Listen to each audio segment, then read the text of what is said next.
Querido irmão, amigo da Igreja Presbiteriana Betel, você que me ouve, é um grande privilégio que Deus tem nos concedido de poder partilhar um pouquinho da palavra do Senhor. Eu sou o presbítero Dionísio Júnior da Igreja Presbiteriana Betel, também sou seminarista do JMC pelo Presbitério Médio Vale do Paraíba.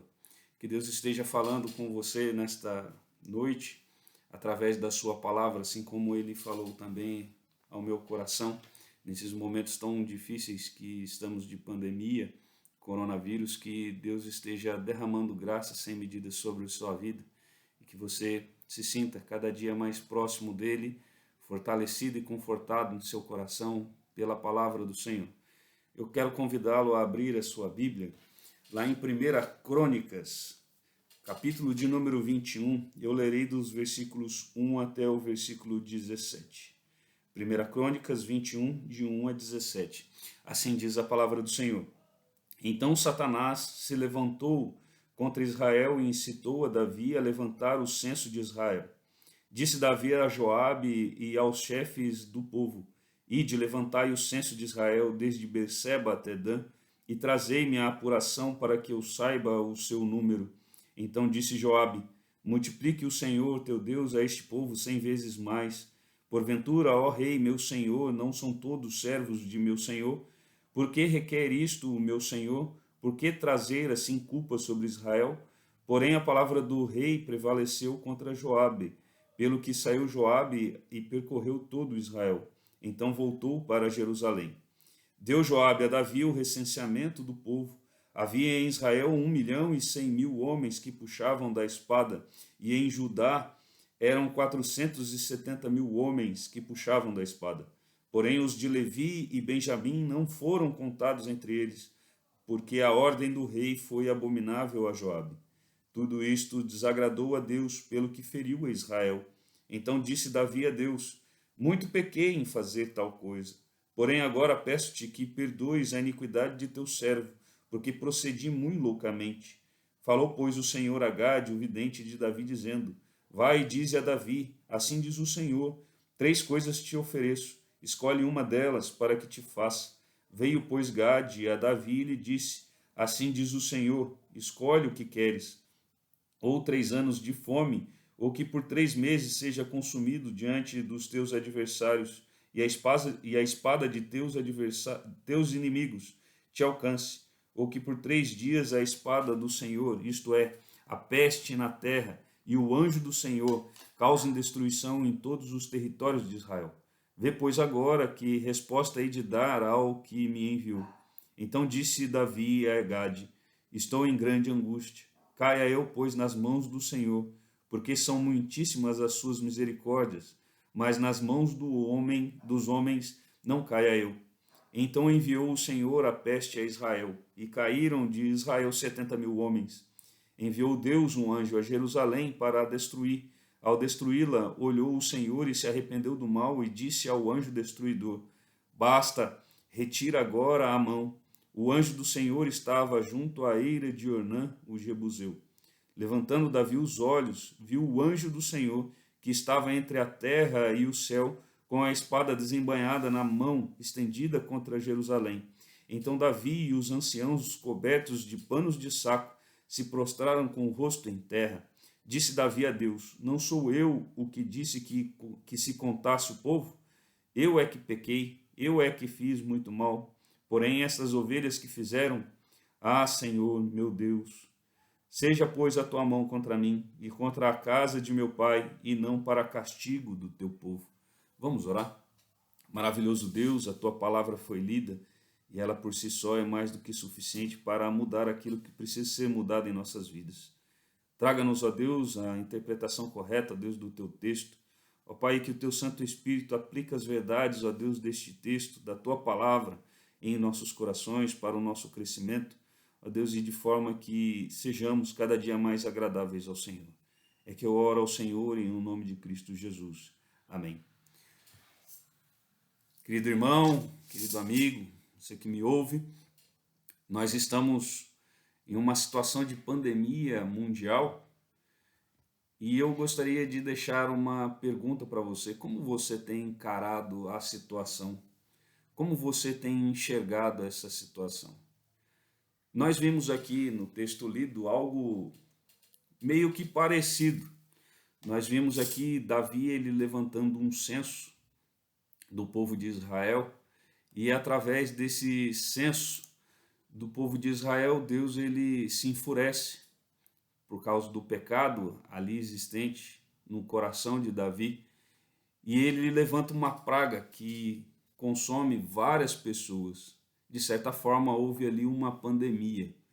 E eu gostaria então que você refletisse sobre isso, como você tem encarado este momento de pandemia, esse momento que o mundo todo está passando, como você tem enxergado este momento. Davi aqui, quando ele manda levantar o censo de Israel, Davi já está velho, Davi ele está já chegando ao final da sua vida. Você não encontra mais nenhuma guerra feita por Davi. Davi ele não vence mais nenhuma guerra daqui para frente. Aqui é revelado a respeito de alguns atos administrativos de Davi, a respeito até mesmo de levantar riquezas para a construção do templo, a respeito da organização dos levitas no templo, mas você não vê mais nenhuma guerra de Davi, justamente porque Davi já tinha subjugado todos os seus inimigos. Já não havia mais ninguém que se levantasse contra Davi para guerrear contra Davi. Afinal, Israel já se tornara uma grande potência ali na sua região. Ninguém mais se atrevia a guerrear contra Israel. Os filisteus, os amonitas, os de Edom, todos eles já não faziam frente a Davi. Davi, então, ele pega e manda fazer esse censo. E através desse censo, Deus ele se enfurece, e nós iremos tratar sobre isso hoje. Baseado nisso, eu gostaria de trazer o seguinte tema para essa mensagem: um censo revelador.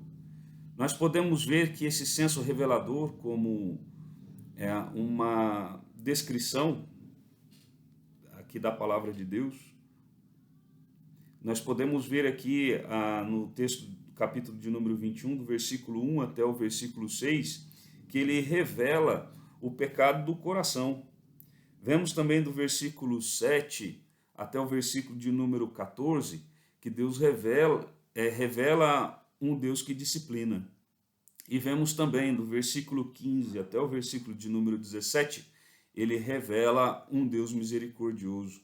Essa história do censo, ela revela essas coisas, o censo revelador. Vejamos então esse primeiro ponto, que fala sobre essa revelação aqui em relação ao censo. O que ela revela? Ela revela o pecado do coração do homem. Vimos aqui que o capítulo de número 22, de 1 a 6, ele trata sobre isso. E o interessante é que o versículo de número 1 diz que Satanás se levantou contra Israel e incitou a Davi a levantar o censo de Israel. Aqui a ideia de incitar é justamente de seduzir, de enganar e de instigar. Mas você pode parar para pensar e falar assim: nossa, mas Satanás, ele como um grande inimigo, ele se levantou e fez isso. Mas existe um outro texto na palavra de Deus, lá em 2 Samuel, capítulo de número 24, que também relata sobre isso.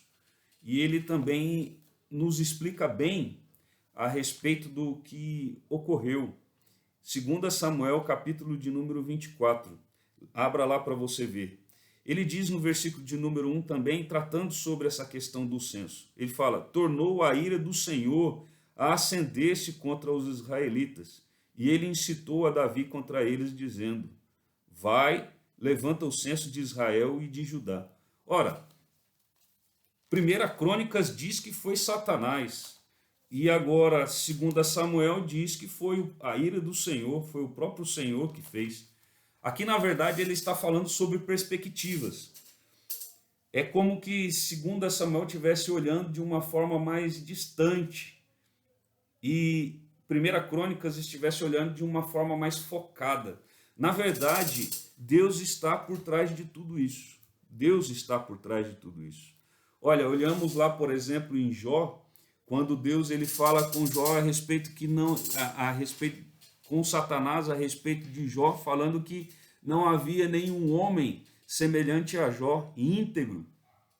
E Deus ali autoriza Satanás a tocar na vida de Jó, não tocar tirar a sua vida, mas no seu corpo, naqueles que estavam próximo dele, tirando a sua riqueza. Nós vemos, por exemplo, no caso lá de Acabe e Josafá, por ocasião do profeta Micaías, né, o próprio espírito maligno ali, ele sendo usado para convencer Acabe de guerrear, e ali ele seria morto.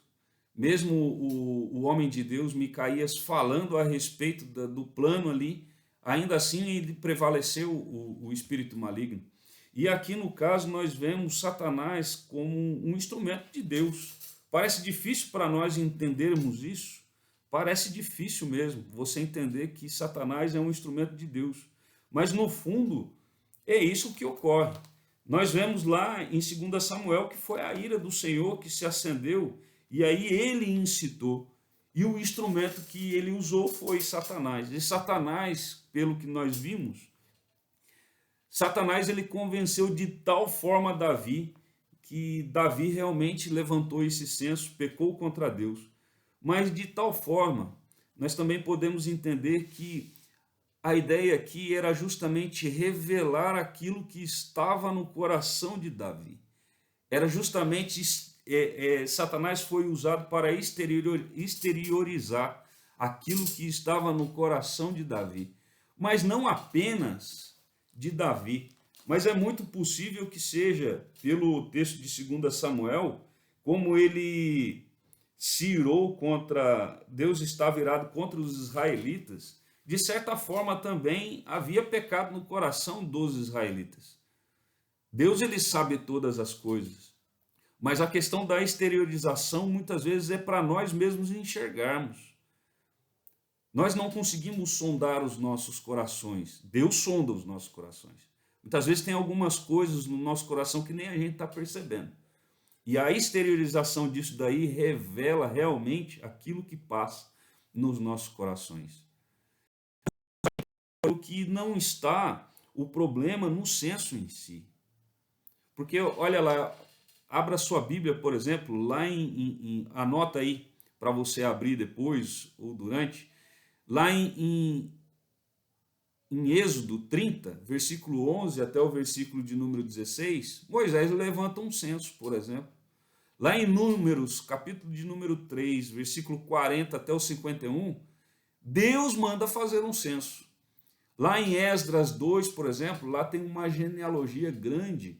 De certa forma, lá consta um censo também, que Esdras provavelmente fez.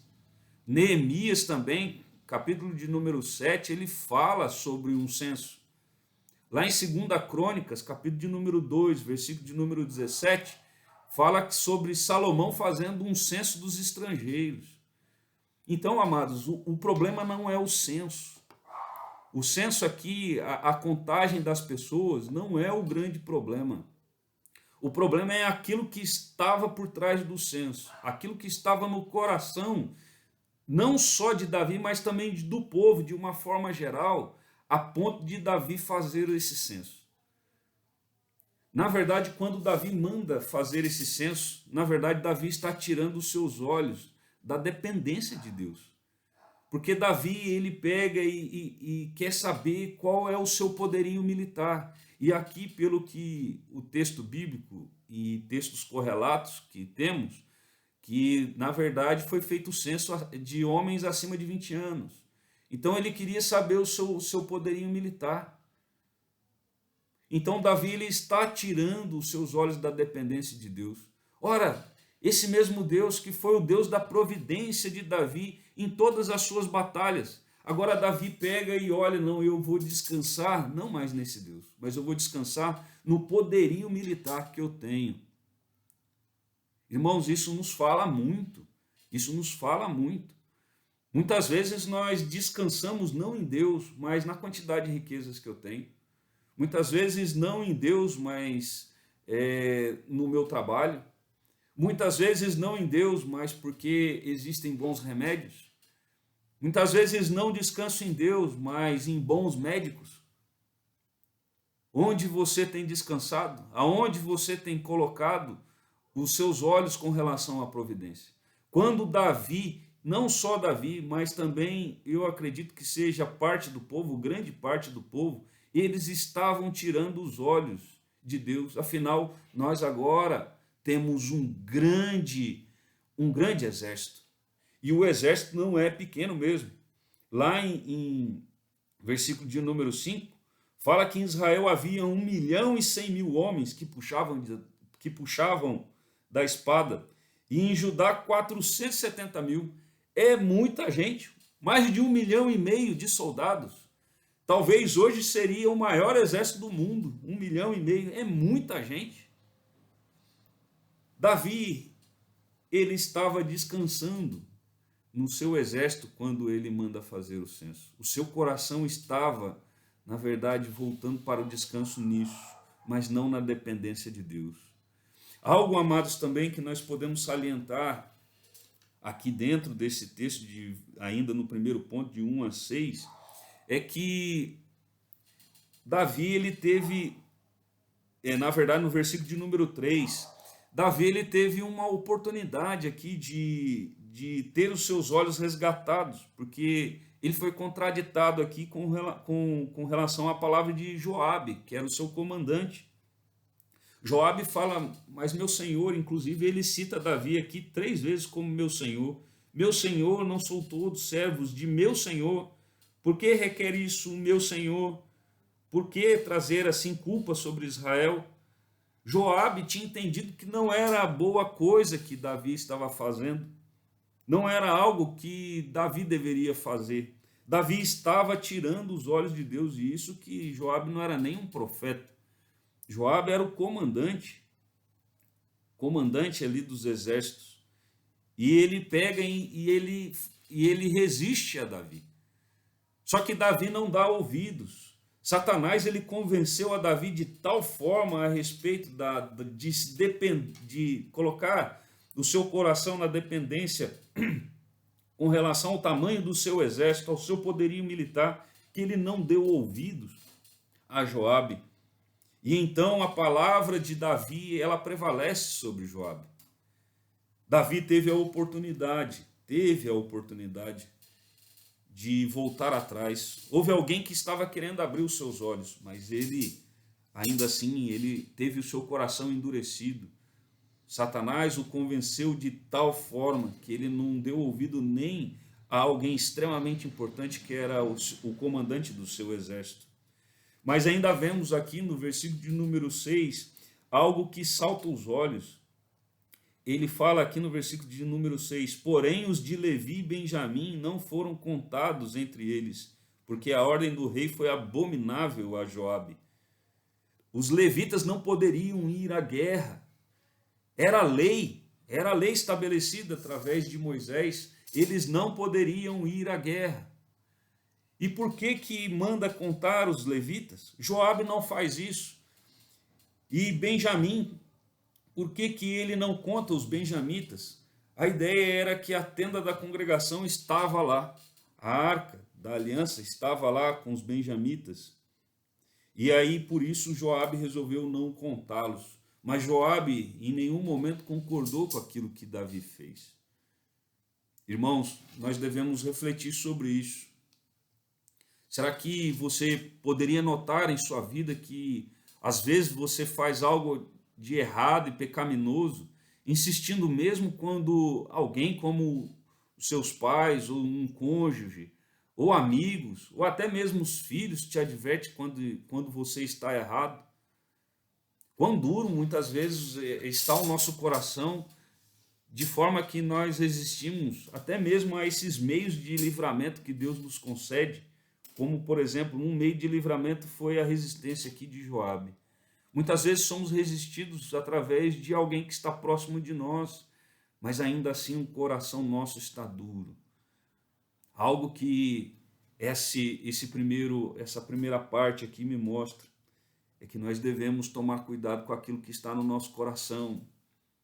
Devemos tomar cuidado. A nossa suficiência tem que ser Deus. Deus tem que ser a nossa suficiência. Nós não devemos ficar clamando, num caso, por exemplo, como nós de pandemia, clamando para que as pessoas encontrem cura, porque a cura muitas vezes será concedido o status ao homem e não a Deus. Será concedida ao homem toda a honra e não a Deus. Nós devemos pedir para que Deus ele faça a vontade dele, se for através da cura, que seja através da cura, seja através de uma vacina, seja através de um remédio. Deus ele pode fazer isso. Mas a gente não pode ficar focando naquilo que Deus deve fazer. Deus providencia a cura. Deus ele pode simplesmente fazer com que essa pandemia suma. Irmãos, o que está em nossos corações? O que está?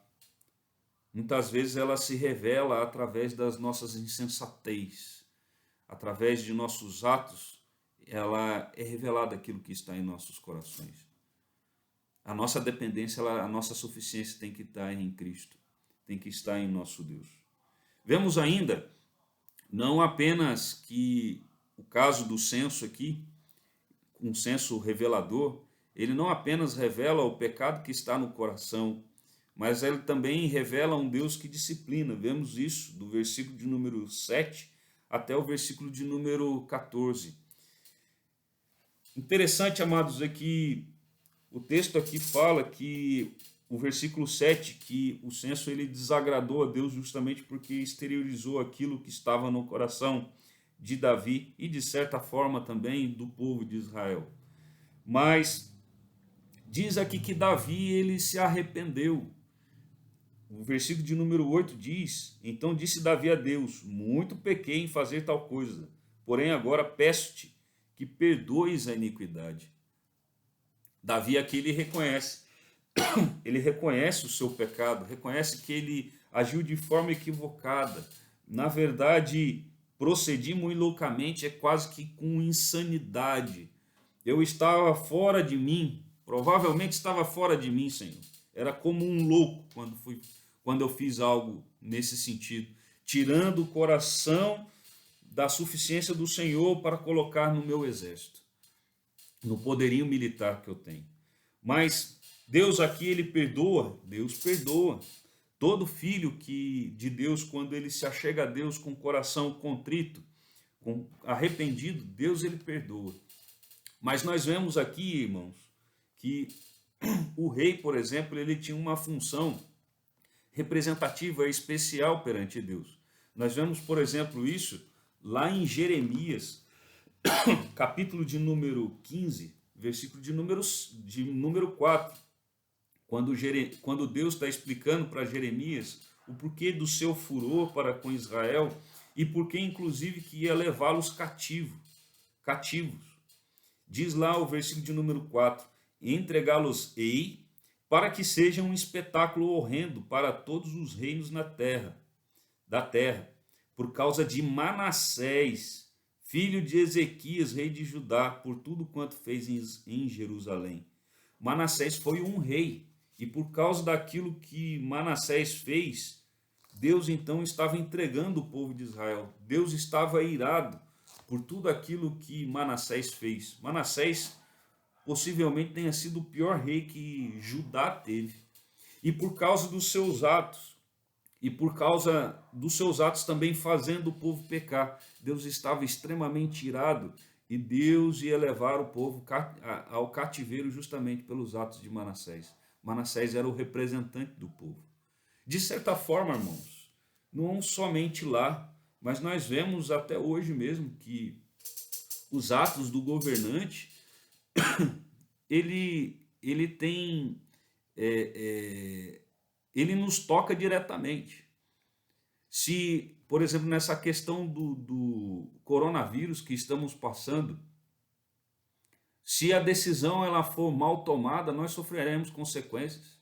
Se a decisão ela for bem tomada em relação aos procedimentos que devem ser feitos, a gente possivelmente terá menos dificuldades, bem menos dificuldades. Então, até hoje, as decisões dos governantes eles geram consequências para os seus governados. Lá, Deus ele agia dessa forma também.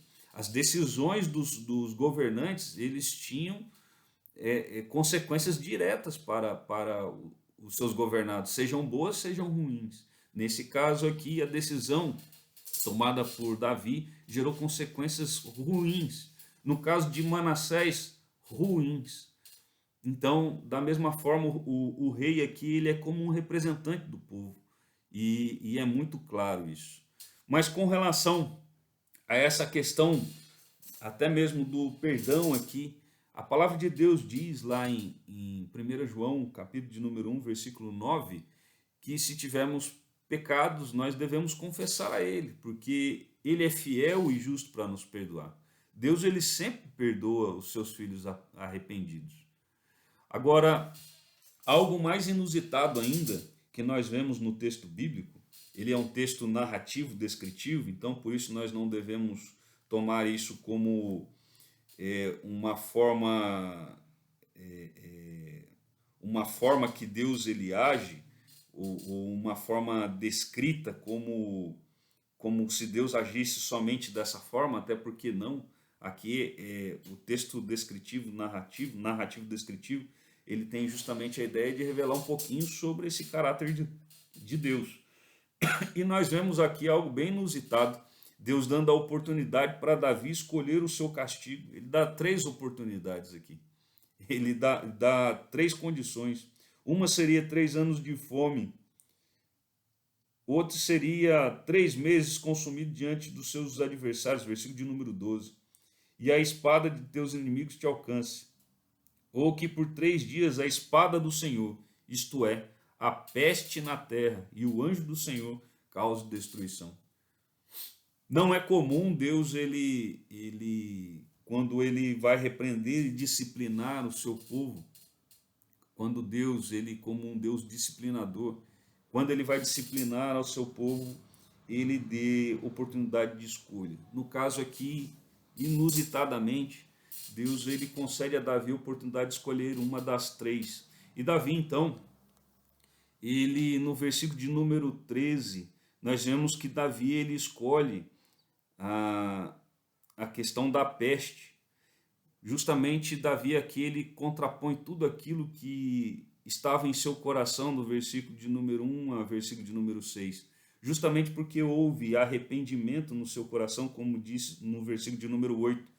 Ele diz assim: então disse Davi a Gade, estou em grande angústia. Caia eu, pois, nas mãos do Senhor, porque são muitíssimas as suas misericórdias, mas não nas mãos dos homens não caia eu. Davi agora ele reconhece que Deus ele é um Deus misericordioso.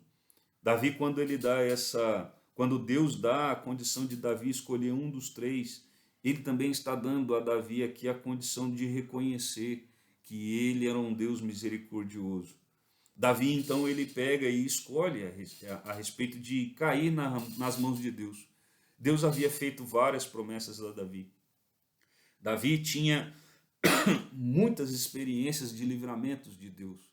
Deus havia falado a Davi a respeito da sua descendência. Tinha falado que através dele o seu reino iria permanecer. Davi sabia que Deus ele era um Deus misericordioso. E então Davi ele reconhece aqui, contrário àquilo que aconteceu no versículo 1 e 6, em que ele tira a sua dependência, ele tira o seu descanso do Senhor, aqui ele coloca totalmente no Senhor de novo. Ele descansa totalmente no Senhor. Ele fala assim: Senhor, prefiro cair nas tuas mãos, porque o Senhor é misericordioso.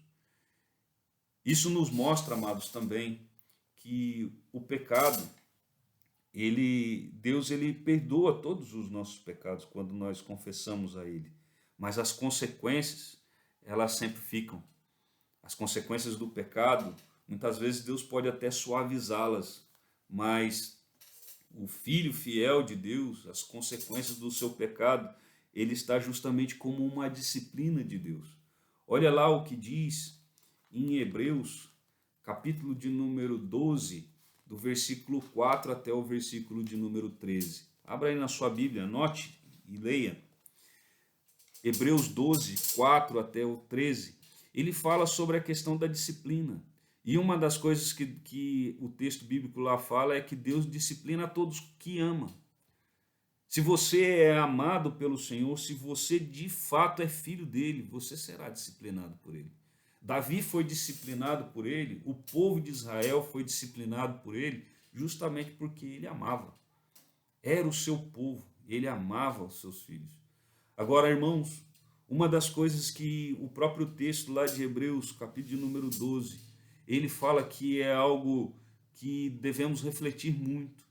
É que ele fala lá, se estáis sem disciplina, não sois filhos, mas bastardos. Amados, uma das coisas que mostra que nós somos filhos de Deus é quando nós somos disciplinados por Deus. Lá, inclusive, ele faz uma analogia a respeito da disciplina que o pai dá ao seu filho. E o pai, quando dá disciplina ao seu filho, é justamente ele quer ali moldar o seu caráter, ele está querendo justamente tirar o seu filho do mau caminho. Ele está querendo, na verdade, ali fazer com que o filho não sofra. Aqueles açoites que o pai dá no filho, os tapinhas, que se for o caso, na verdade a ideia é que ele sofra menos apanhando ali do que ele iria sofrer pela sua vida. A ideia é tirar o mal do nosso coração. Quando Deus nos disciplina, ele na verdade está nos dando a oportunidade de crescermos nele. Aqui, Davi, ele teve a oportunidade de crescer no Senhor. Teve oportunidade de entender um pouquinho mais a respeito desse caráter desse Deus. Aqui Deus ele revela também a Davi a sua santidade. E isso tudo serve como um exemplo para nós. A palavra de Deus ela foi escrita justamente para que entendêssemos essas coisas. Se na verdade Davi não tivesse feito o censo e a gente não teria essa ideia aqui com relação à misericórdia de Deus através da disciplina. Irmãos, nós podemos estar certos que quando pecamos e nos arrependemos sinceramente de nossos pecados, Deus ele nos perdoa. Podemos ter certeza disso. Contudo, Deus nos disciplina não apenas para correção, mas também para crescimento, como um pai que quer bem o seu filho. Quando somos disciplinados, não é para nós nos rebelarmos contra Deus, ficarmos chateados contra Deus, mas é para entendermos que a disciplina tem uma finalidade. E segundo lá Hebreus 12, versículo de número 10, ele diz, é para participarmos da santidade de Deus. Então, quando somos disciplinados, é justamente para participarmos da santidade de Deus. Não se rebele contra a disciplina de Deus. Uma das disciplinas de Deus para com a humanidade é essa pandemia. Você tem se rebelado contra Deus com relação a tudo isso que está acontecendo? Ou seu coração está cada dia mais firmado nele? Está cada dia mais contrito nele? Se você tem se rebelado contra ele, você não está participando da santidade de Deus. A ideia, o fim da disciplina é justamente participar da santidade de Deus. Deus está disciplinando o mundo. Nós vimos isso claramente através da palavra de Deus, de Gênesis a Apocalipse, Deus trazendo praga como disciplina. Nós podemos ouvir várias mensagens, por exemplo, de Augusto Nicodemos falando sobre isso. É evidente que a praga no texto bíblico ele fala sobre disciplina de Deus. Estamos sendo disciplinados por Deus. O mundo está sendo disciplinado por Deus. E isso gera consequências para nós. Estamos, inclusive, em quarentena. Mas nós devemos enxergar com olhos espirituais tudo o que está acontecendo, justamente para participarmos dessa santidade do nosso Deus. Não venhamos a nos rebelar em momento algum, mas firmar cada dia mais a nossa fé nesse Deus, porque Ele é um Deus misericordioso. E, amados, por fim, vemos que, além desse senso revelador, ele revelar o pecado do coração, no caso aqui de Davi. Nós vimos também a respeito de que ele revela um Deus que disciplina. Vemos também aqui que esse senso, ele revela um Deus misericordioso. Essa passagem nos revela um Deus misericordioso, versículo de número 15 a 17. Vemos aqui que no versículo de número 15, ele fala sobre algo que eu não vou aprofundar muito, mas ele é de salutar importância. Falou aqui que enviou Deus um anjo a Jerusalém para destruí-la. Ao destruí-la, olhou o Senhor e se arrependeu do mal. Esse se arrepender do mal, ele gera muitas dúvidas na cabeça das pessoas, e é natural. Na teologia nós chamamos de arrependimento, no caso o arrependimento como um sentimento do homem, não é um sentimento de Deus, mas um sentimento do homem. Colocar um sentimento do homem em Deus, chamamos de antropopatia na teologia. E na verdade, como consideramos que nós temos um Deus que é soberano, um Deus que sabe todas as coisas. A confissão de fé, inclusive, fala que Deus decretou antes da fundação do mundo tudo aquilo que acontece. Vemos lá na Confissão de Fé de Westminster. Um Deus que é soberano, que tem tudo em suas mãos. Como pode um Deus soberano se arrepender? Se arrepender no sentido de que, olha, eu estou fazendo algo que eu não deveria estar fazendo. Arrependimento é isso. Arrependimento, segundo o nosso entendimento, seria, olha, eu fiz algo que eu não deveria ter feito. Deus, ele não é assim. A ideia da palavra no original sobre arrependimento, que aqui foi traduzido como arrependeu, a ideia lá é de consolar-se e sentir pesar. O sentido dela é estar triste. Esse é o sentido da palavra no hebraico. E Sproul, ele fala também sobre uma conotação dessa palavra no sentido de estar tranquilizado e confortado. Deus, na verdade, ele não pode se arrepender. A palavra de Deus diz que Deus não é filho do homem para que se arrependa.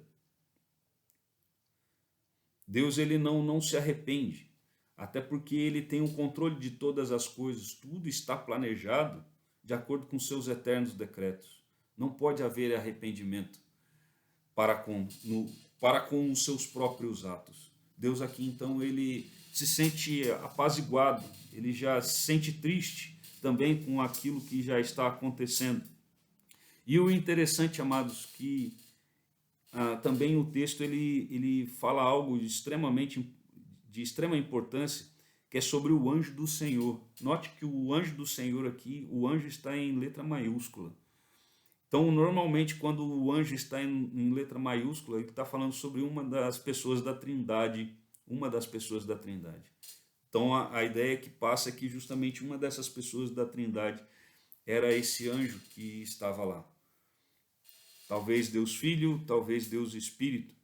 Normalmente, Deus Filho estava lá como esse anjo do Senhor aqui. É o que normalmente a palavra de Deus, quando fala em anjo do Senhor em letra maiúscula, ele normalmente está falando sobre isso. Então Deus usando o próprio, talvez Deus Filho, para trazer essa peste, né, e causar dano a Israel, disciplinando a Israel de todo o pecado que estava no coração, não apenas de Davi, mas eu creio que de grande parte deles também, né? E vemos então que o versículo de número 16 que, na verdade, no versículo de número 15, Deus ele fala, basta, retira agora a mão. E o interessante, amados, é que se olharmos aqui, parece que Deus ele simplesmente tomou a decisão por si só. Não houve nenhuma oração, pelo que diz aqui no versículo de número 15. Parece que não houve ninguém clamando a Deus através. Estou falando do versículo de número 15. Parece que não. Mas quando nós olhamos o versículo de número 16, nós podemos ver que havia intercessão. Olha o que diz o final do versículo de número 16. Ele diz assim: então Davi e os anciãos, cobertos de pano de saco, se prostraram com o rosto em terra quando eles viram um anjo do Senhor. Mas eles já estavam de pano de saco. Eles não foi quando eles olharam lá o anjo do Senhor parado em frente a Jerusalém, né, ali na eira de Ornão, Jebuseu, que eles foram colocar o pano de saco, foi se vestir de pano de saco e foram lá se prostrar. Não foi, eles já estavam. Isso mostra aqui que eles estavam tendo uma atitude de humilhação diante de Deus. Eles estão mostrando, colocando ali panos de saco, que eles estavam submissos ao seu Deus. É uma forma clemente de rogar ao Senhor. Eles estavam mostrando também contrição com tudo aquilo que estava no coração dos homens e que era o motivo de toda aquela praga, mostrando arrependimento. Então, amados, aqui nós vemos que havia homens, realmente, eles estavam, Davi e os anciãos, eles estavam prostrados, eles estavam clamando ao Senhor. Aqui o versículo de número 15 não revela justamente, diretamente isso, mas o 16 sim. E de certa forma é o que nós, como povo de Deus, estamos fazendo. Nós estamos clamando a nosso Deus que tenha misericórdia, não apenas do povo dele, dos chamados dele, mas de todos os homens que aqui vivem na terra. Irmãos, essa aqui deve ser a nossa atitude, uma atitude de clamor diante de Deus, mas o clamor da mesma forma que foi feito aqui por Davi e os anciãos, de forma humilde, de forma submissa, de forma clemente, de forma contrita, para que Deus, ele, diante da sua misericórdia, ele se sinta apaziguado com tudo isso que está acontecendo e ele venha a ouvir o nosso clamor. E através do nosso clamor, ele venha despejar da sua graça, da sua misericórdia. Mas saibamos que ele há de cumprir todos os seus propósitos, porque vemos isso também dentro da palavra dele. Ele cumpre sempre os seus propósitos. Vimos então, irmãos, hoje, que sobre um censo revelador, E nesse censo revelador, ele, aqui do versículo de número 1 até o 6, ele fala sobre